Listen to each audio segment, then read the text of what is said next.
Hi. Sorry. Hi. It's me. Okay, now. Cut! Am I allowed to say cut? I can't say cut, right? I'm not filming a movie or anything. Or can you say that about anything you're recording? Is that how this whole thing works? Yay, nay, yo, with? No? Yeah? No? Hi, it's me, Shadow. Formerly 999. The one and not so only Shadow. It's a little weird to start calling myself that after, I learned that Shadow the Hedgehog is a thing. Now, if you know me, I have a beautiful with words, and I've been wanting to review videos for quite a while now after I, binge some videos with dudes talking about Disney movies and others talking about things that I like, video games, all that stuff. So, here we are. I like Devil May Cry.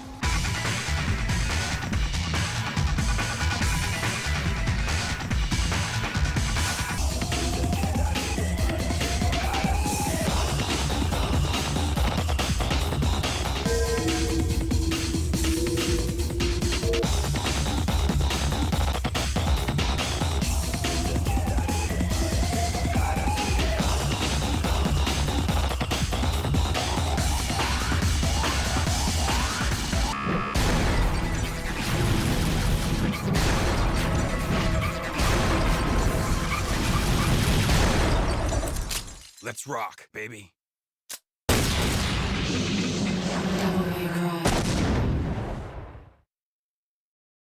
Devil May Cry. I love that. I love saying that. What a series! It had an up, then immediately went down, went higher, went a little low, went down to hell, then came way higher than it's ever been. This series means a lot to me. It got me through high school with its fun characters, entertaining dialogue, and badass combat. I'm excited to talk about this series for my first outing at this sort of, video making. I'm gonna do each game one after the other based on release order because I can't just talk about 3 from the get-go. I mean, come on, like seriously. Now, let's get down to business and get started with the one that started it all. Devil May Cry.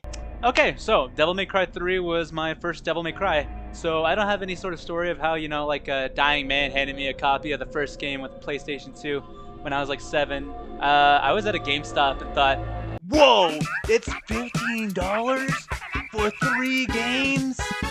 The guy has white hair, that's so cool! Then I just googled the timeline after I bought the game so I could know what order to play because timelines confused the hell out of me. And 1 ended up being the game after 3, so yeah, here's a quick rundown of the plot for those who aren't familiar. So, Devil May Cry. Many years ago, in a mystical place called Hell, there was a big old demon king named Mundus. He once tried to take over the planet after eating a real good apple. His right-hand man, Sparta. Zeus! Not that one. That's the guy. Sparta didn't like that big old meanie Mundy, so he did what any other guy would do to his boss. Banished him into the deepest pits of hell and sealed him away. And yeah, that's kind of everything you gotta know about Sparta. Well, almost everything. Sparta ended up meeting a nice lady. Sparta and this woman he met would marry and birth 2 of the most badass twins in the world. Also, Sparta and his wife died, but we don't know how, and we're not going to discuss that. Anyways, years later, the son of Sparta is shown to be a demon hunter. His name is Dante. And one day, while chilling out in his office, he gets a surprise visit. Whoa, slow down, babe. This person is Trish, a mystery woman who looks like Dante's mom, but has a grave warning of Mundus' return. They head on to Malay Island, where Mundus has sent out his powerful underlings to help him break out from his seal in hell. Your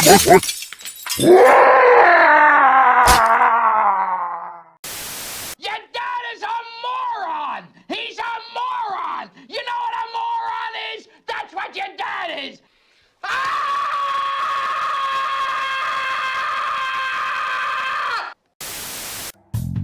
I'm feeling hungry, feel my tummy rumbling. I freaking love to eat shit.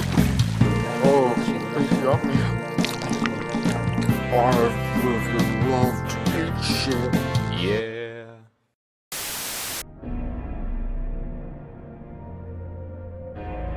Dante defeats 4 of Mundus' most powerful demons, including a familiar face. Leave me alone! Ah!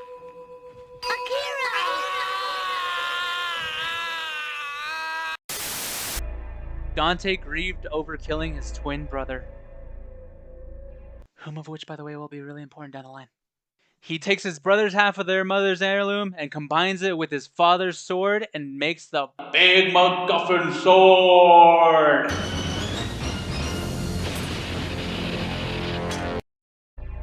After a very short journey through hell, Dante makes his way to Mundus' lair, where he runs into a lot of things and... oh my god, no, not this again. After defeating Nightmare for like the 3rd time, Dante gets betrayed by Trish before he gets anywhere near Mundus. She is actually a demon created by Mundus to look like Dante's mom, but even after the betrayal, Dante refused to slay her. Why? Well, it's because she looks like his mom and doesn't want to make it weird. Dante didn't seem to mind much, but he did heroically tell Trish to screw her off. So then Dante finally makes it to Mundus, where it turns out Mundus is using Trish as bait. How and when? Who knows? Now keep up, will ya? Mundus gets the jump on Dante, and Trish, who chooses not to be bait anymore, saves Dante at the last second. Trish dies after her sacrifice. In the end, Dante uses the Big MacGuffin Sword to transform into Super Dante!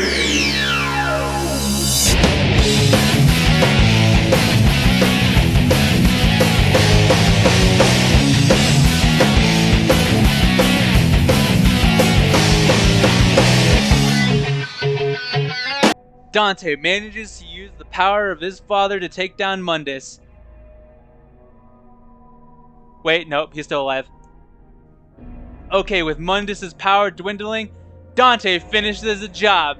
Now that he beat him, he needs to escape Malay Island. Ah, what the fuck? As Mundus is making a last-second attempt to kill Dante, Trish comes in with the save and adds her power to Dante's so he can make the finishing blow and send Mundus right back to hell. Oh, hey, Trish is alive. That's neat. Jackpot.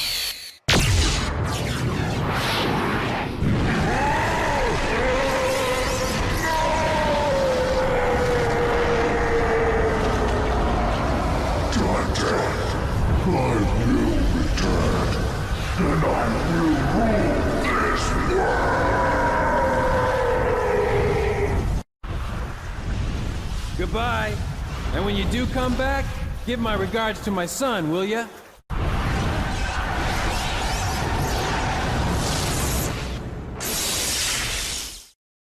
After the final shot, Dante and Trish escape Malay Island, Resident Evil 4 style, out of a conveniently placed airplane.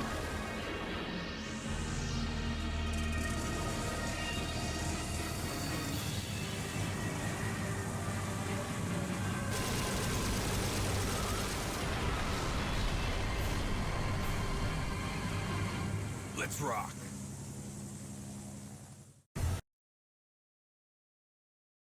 In the end, Dante and Trish end up being business partners in their demon hunting company, Devil Never Cry.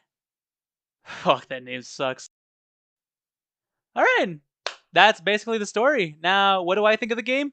Well, Devil May Cry. The graphics are okay. They're pretty aged, though pretty good for its time, and the devs knew exactly what they wanted in terms of aesthetic.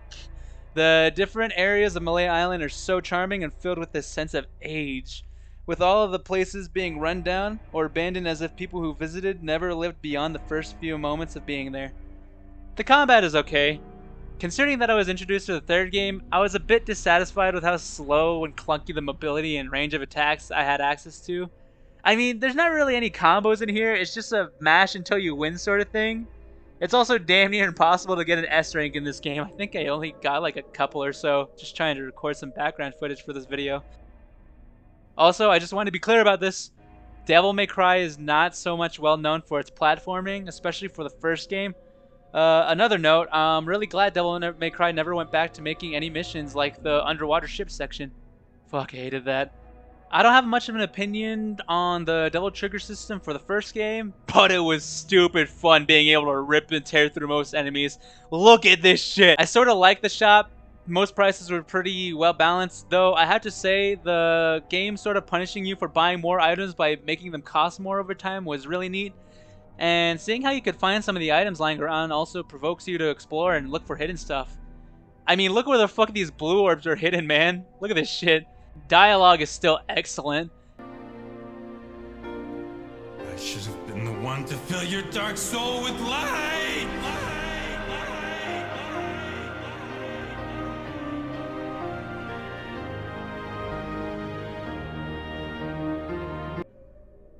I had no problem when playing. I could see why it was pretty well received. The story is pretty great, honestly, in the grand scheme of the series. Weird how Dante slowly moves away from the protagonist role after this game and 2, since he kind of just hangs around in the rest of the games he's in, except for 5. One thing I have to say about Devil May Cry 1 is I absolutely love the gothic aesthetic. It's an abandoned castle! It's got a sort of mystique to it, and moving around with the fixed camera angles of DMC1 has a sort of novelty to it. Especially since it was the second Devil May Cry I played, so my whole experience was, whoa, that gets better later, dude.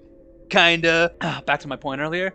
The sort of dark energy Malay Island gives off, especially with the sounds of a bell ringing and the music giving you a feeling something ain't right here. I know earlier I praised the novelty of the fixed camera angles, which are not that terrible, but man, it kind of gets annoying. Especially with how the cameras shift between one another, then you have to adjust your joystick a little to compensate for the new camera angle. To be honest though, I don't necessarily have many complaints about the game. It more so has to do with set pieces and New Game Plus features. We don't get to see much of hell. In fact, the most we get is a couple of rooms that are shifted and look like a cave. And the mirror world, which I guess is an entirely different realm to my knowledge. It makes hell feel like an empty zone and just feels boring. Another thing I didn't like much while playing through the first game is one boss in particular, Nightmare. Oh, this fucker. The bosses in this game aren't exactly bad or difficult, but they aren't that good. The best bosses for me was with Phantom and not Virgil, while Featherface and Mundus were kind of meh, and a bit of a steamroll to say the least, but fucking Christ! Is Nightmare boring. You give me this weird blob to smack the shit out of, while he does weird attacks by sucking me into his darkness. While also I also had to smack these weird. I had to smack the light switch in the most awkward spot in his 3 stages. 3. I know it's been like 23 years, but what the fuck were they thinking with this concept, man? Okay, besides that boss fight, another thing that was very disappointing was after the death of Virgil and combining the necklace to unleash Sparta's true power.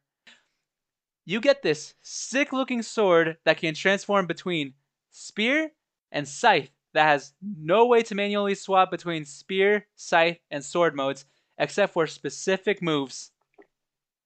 But why couldn't I just do that? Why couldn't I just do that like on command? Like that'd be so awesome. Like, you know, like imagine Dante with a spear. Or yeah, like in Devil May Cry 5, you know? You know what I'm talking about. This sword also gives you a new devil trigger, but takes away the ability to do so. The only times you can do it was during the Mundus boss fight, and it was the sickest thing ever. It was like you could like, you know, bow, and then it's like swing, and like that. You could do that. Why couldn't you do that like to normal enemies? Like imagine going through hard mode with that same devil trigger, you know? You know? But I mean, I understand that these were only limits for story purposes, but I guess that's sort of the charm. I still like this game, and I would be down to just run through it again sometime. I'd give Devil May Cry a apocalyptic. It's a good game. Play it. Try it out. Hey, thanks so much for watching. A big thanks to Keone Animated, the one and only, the man, for helping me write the script for this video. You'd probably remember him from the last year's worth of videos, and if you haven't, please check out my Resident Evil 5 playthrough. He's there. He's there constantly. He guides me. He's awesome. I had a lot of fun with Kyo and Sam. Kyo did great with editing them all. By the way, I'm working on the second part of this video. That'll be a Devil May Cry 2 review, so be sure to check that out when it comes out. Ugh, I'm gonna need some Pepto after this.